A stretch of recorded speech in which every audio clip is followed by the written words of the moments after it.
5 সমন্বয়ক গ্রেপ্তারের খবরে বেদনায় নীল হয়ে গেছি বললেন ফখরুল।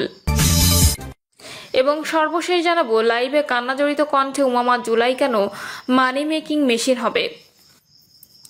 শুনছিলেন সংবাদ শিরোনাম, এবারে বিস্তারিত। লাইভে কান্নাজড়িত কণ্ঠে উমামা, জুলাই কেন মানি মেকিং মেশিন হবে। জুলাই কেন মানি মেকিং মেশিন হবে এমন প্রশ্ন রেখেছেন বৈষম্যবিরোধী ছাত্র আন্দোলনের সাবেক মুখপাত্র ও সমন্বয়ক উমামা ফাতেমা। তিনি বলেন, জুলাই অনেক বড় অভিজ্ঞতা, মানুষ অবিশ্বাস্য লড়াই করেছে। আমার মাথায় আসেনি যে এটা দিয়ে টাকা পয়সা ইনকাম করা যায়। আমি মুখপাত্র হওয়ার পর আবিষ্কার করছি এটা দিয়ে অনেকে অনেক কিছু করছে, টেন্ডার তদবির বাণিজ্য করছে, ডিসি নিয়োগ করছে, এগুলো অহরহ করেছে। এর আগে এটা নিয়ে ধারণা ছিল না। জুলাই আন্দোলনকে কেন মানি মেকিং মেশিন করব? আনফরচুনেটলি সেটা হয়েছে। গতকাল রাতে নিজের ভেরিফাইড ফেসবুক অ্যাকাউন্ট থেকে লাইভে এসে তিনি এসব কথা বলেন। কান্নাজড়িত কণ্ঠে উমামা বলেন, অন্যের ক্ষতি করার ইচ্ছা তার নাই, অন্যকে অসম্মান বা কষ্ট দেওয়ার ইচ্ছাও নেই। প্রায় 2 ঘন্টা 24 মিনিটের ভিডিওতে জুলাই আগস্টের আন্দোলনে বর্তমান রাজনৈতিক অবস্থা সহ বিভিন্ন বিষয়ে কথা বলেন এই নারী নেত্রী। বলেন, আন্দোলনের মধ্য দিয়ে আমরা সবাই গিয়েছি। ছাত্র ফেডারেশন করার সময় অনেকবার দেখেছি 30 থেকে 40 জনের মিছিলের সময় বলতাম স্বৈরাচার নিপাত যাক, কিন্তু কখনো ভাবিনি এই স্লোগান দিতে দিতে শিশুসহ সবাই রাস্তায় নেমে জীবন দেবে। জুলাই আগস্টে সাধারণ মানুষকে ফাইট নিয়ে করেছি। এই কারণে 1 বছর ধরে টিকেছিলাম, কারণ আমরা একটা স্বপ্ন দেখেছিলাম। তিনি আরো বলেন, 5ই আগস্টের পরে অনেক র্যালি করেছি, গণভবনে গেছি, এরপর অনেক কাহিনী চলেছে। পরদিন থেকে সমন্বয়ক পরিচয়ে একজন এক এক জায়গায় দখল করেছে। সমন্বয়ক পরিচয়ে চাঁদাবাজিও দখল করেছে। আওয়ামী লীগের রক্ষী বাহিনীর জায়গায় জায়গায় গিয়ে দখল করে। আমার মনে হচ্ছে যে এখন কি রক্ষী বাহিনীর মতো সমন্বয়ক বাহিনী তৈরি হচ্ছে নাকি? আস্তে আস্তে সব জায়গায় দখল করে ফেলবে।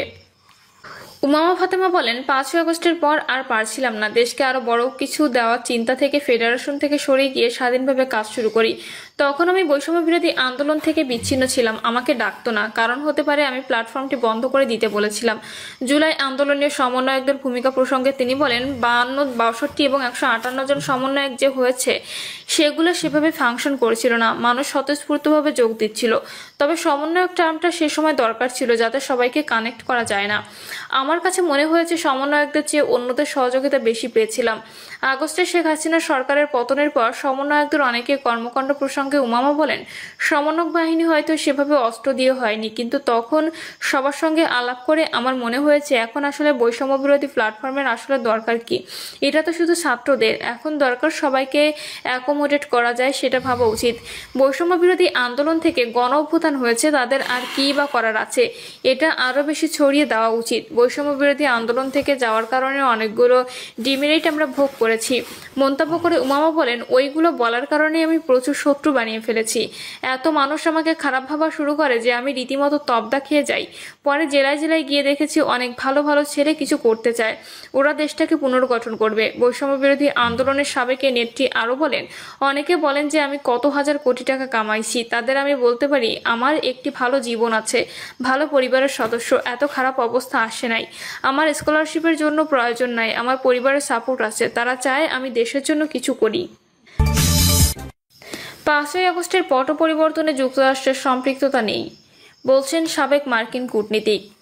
বাংলাদেশে 5ই আগস্টের পট পরিবর্তনে মার্কিন যুক্তরাষ্ট্রের সম্পৃক্ততা নেই বিগত সরকার বা তাদের সমর্থকদের যে অভিযোগ তা সঠিক নয় বলে মন্তব্য করেছেন সাবেক মার্কিন কূটনীতিক জন ড্যানি লুইজো। সাবেক এই কূটনীতিক বলেন, তারা যুক্তরাষ্ট্রের বিরুদ্ধে আনা অভিযোগের কোনো প্রমাণ দিতে পারেনি। ড্যানি লুইজো বলেন, গত জুলাই আগস্টে এখানে যে রাজনৈতিক পরিবর্তন হয়েছে তাতে যুক্তরাষ্ট্র কোনো না কোনোভাবে যুক্ত ছিল বলে বিগত সরকার আর তাদের সমর্থকেরা প্রচার করে থাকে। তাদের এই প্রচারণা মিথ্যা। মার্কিন কর্মকর্তাদের সঙ্গে কথা বলে আমি যুক্তরাষ্ট্রের বিরুদ্ধে আনা অভিযোগে কোনো প্রমাণ পাইনি। তিনি বলেন, যুক্তরাষ্ট্রের বিরুদ্ধে আনা অভিযোগ যারা করছেন তাদের প্রমাণ দিতে বলেছি, কিন্তু তারা কোনো প্রমাণ হাজির করতে পারেনি। তবে 2007 সালের 11ই জানুয়ারি রাজনৈতিক পট পরিবর্তন হয়েছিল, তাতে যুক্তরাষ্ট্র সরাসরি জড়িত ছিল। গ্রুপ কলে শেখ হাসিনার সঙ্গে আগে কথা বলা নিয়ে চাঁদাবাজি। ছাত্র জনতার অভ্যুত্থানের পর ভারতে পালিয়ে যাওয়া ফ্যাসিস্ট দল আওয়ামী লীগের সভাপতি ও সাবেক প্রধানমন্ত্রী শেখ হাসিনার সঙ্গে টেলিগ্রাম গ্রুপ কলে কথা বলা নিয়ে চাঁদাবাজি চলছে। আওয়ামী লীগ সরকারের পতন ও দলীয় প্রধানের পালিয়ে যাওয়া বিপর্যস্ত দলটির অভ্যন্তরীণ বিভিন্ন সংকট নিয়ে মুখ খুলেছেন দলটির একাধিক নেতা। আওয়ামী লীগের একাধিক সূত্র ভারতীয় গণমাধ্যম নিউজ 18কে জানিয়েছে, দলটি এখন বহুমুখী চ্যালেঞ্জের মুখে পড়েছে। টেলিগ্রামে কথা বলার সুযোগ করে দেওয়ার নামে চাঁদাবাজি চলছে। বিভিন্ন অননুমোদিত টেলিগ্রাম গ্রুপ গজিয়ে উঠেছে। এসব নিয়ে নেতাদের অনেকে চরম অস্বস্তিতে আছেন। এছাড়া এসব টেলিগ্রাম গ্রুপে গোয়েন্দা সংস্থাগুলোর অনুপ্রবেশ ঘটেছে। এসব গ্রুপের মাধ্যমে দলীয় কর্মীদের চিহ্নিত করে গ্রেপ্তার করা ও রাজনৈতিক নির্যাতন চালানোর অভিযোগ করেন তারা। পতিত আওয়ামী লীগের অভ্যন্তরীণ বিভিন্ন সংকট নিয়ে ভারতীয় গণমাধ্যমে অনিন্দ্য ব্যানার্জির করা প্রতিবেদনে বলা হয়, গত 1 বছরে শেখ হাসিনার দল আওয়ামী লীগ নেতাকর্মীদের সংগঠিত করার প্রধান প্ল্যাটফর্ম হয়ে উঠেছে টেলিগ্রাম। এসব গ্রুপে 20,000 থেকে 30,000 পর্যন্ত সদস্য আছে। প্রতিদিন রাত 9টার পর থেকে গভীর রাত পর্যন্ত দীর্ঘ আলোচনা সভা চলে এসব গ্রুপে। এতে অংশ নেন কেন্দ্রীয় নেতার সংসদ সদস্য এবং জেলা ও উপজেলা পর্যায়ের নেতারা। আওয়ামী লীগের নির্ভরযোগ্য সূত্র জানিয়েছে, শেখ হাসিনা যখন নিজে এসব সভায় যুক্ত হন, তখনও কে তার সামনে কথা বলবেন তা নির্ধারণের টাকা লেনদেন হয়। আওয়ামী লীগের একজন জ্যেষ্ঠ নেতা নাম প্রকাশ না করার শর্তে বলেন, ওবায়দুল কাদেরকে তৃণমূলের নেতাকর্মীরা প্রত্যাখ্যান করেছে। তিনি একাধিক টেলিগ্রাম গ্রুপ খুলে নিজেকে জোর করে প্রাসঙ্গিক রাখছেন। এসব গ্রুপ আসলে দলীয় কল্যাণে নয়, বরং অর্থনৈতিক কেলেঙ্কারির জন্য। আওয়ামী লীগের নির্ভরযোগ্য সূত্রকে জানিয়েছে, শেখ হাসিনা যখন নিজে এসব সভায় যুক্ত হন, তখনও কে তার সামনে কথা বলবেন তা নির্ধারণে টাকা লেনদেন হয়। আওয়ামী লীগের একজন জ্যেষ্ঠ নেতা নাম প্রকাশ না করার শর্তে বলেন, ওবায়দুল কাদেরকে তৃণমূল নেতাকর্মীরা প্রত্যাখ্যান করেছে। তিনি একাধিক টেলিগ্রাম গ্রুপ খুলে নিজেকে জোর করে প্রাসঙ্গিক রাখছেন। এসব গ্রুপ আসলে দলীয় কল্যাণের নয়, বরং অর্থনৈতিক কেলেঙ্কারির জন্য। ওবায়দুল কাদেরের আওয়ামী লীগের সিনিয়র নেতা, সংসদ সদস্য, এমনকি সাবেক মন্ত্রীদের কাছ থেকেও টাকার বিনিময়ে শেখ হাসিনার সঙ্গে ভার্চুয়াল বৈঠকের ব্যবস্থা করেছেন বলে জানান ওই নেতা। ওবায়দুল কাদের প্রসঙ্গে কয়েকটি সূত্র ভারতীয় ও গণমাধ্যমকে বলেন, আওয়ামী লীগের সাধারণ সম্পাদক ওবায়দুল কাদের টেলিগ্রামকে নিজের প্রধান রাজনৈতিক মঞ্চে পরিণত করেছেন। তিনি প্রতিদিন বিভিন্ন গ্রুপে জোরালো বক্তব্য দিচ্ছেন, ঢাকা ঘেরাওয়ের ডাক দিচ্ছেন, কিন্তু তার কথায় কর্মসূচি বা বাস্তবধর্মী কোনো পরিকল্পনার ছাপ নেই। তারা আরও জানান, ওবায়দুল কাদের এখন ব্যক্তিগতভাবে প্রতিদিন নিজের টেলিগ্রাম গ্রুপে বক্তব্য দেওয়ার সময় নির্ধারণ করেন। সেখানে তিনি কৌশলের চেয়ে নিজেকে প্রাসঙ্গিক রাখার চেষ্টায় মরিয়া থাকেন। 5 সমন্বয় গ্রেপ্তারের খবরে বেদনায় নীল হয়ে গেছি, বলছেন ফখরুল।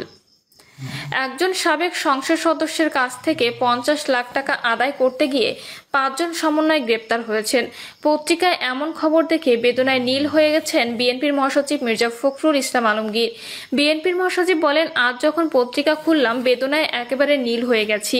দেখলাম 5 জন সমন্বয়ককে গ্রেপ্তার হয়েছে পুলিশ। তারা জোর করে একজন সাবেক সংসদ সদস্যের কাছ থেকে 50 লাখ টাকা আদায় করেছে। এই কি পরিণতি? এটিই কি আমরা চেয়েছিলাম? দেশের মানুষ কেউ কি এটা চেয়েছিল? এত তাড়াতাড়ি যদি এ ঘটনা ঘটে, 1 বছর হয়নি, তাহলে আমাদের ভবিষ্যৎ কি? তিনি বলেন, বর্তমান সরকার প্রতি মুহূর্তে সংস্কারের কথা বলছে, পরোক্ষভাবে রাজনৈতিক দলগুলোকে দোষারোপের চেষ্টা করছে, বলার চেষ্টা করছে যে আমরা সহযোগিতা করছি না।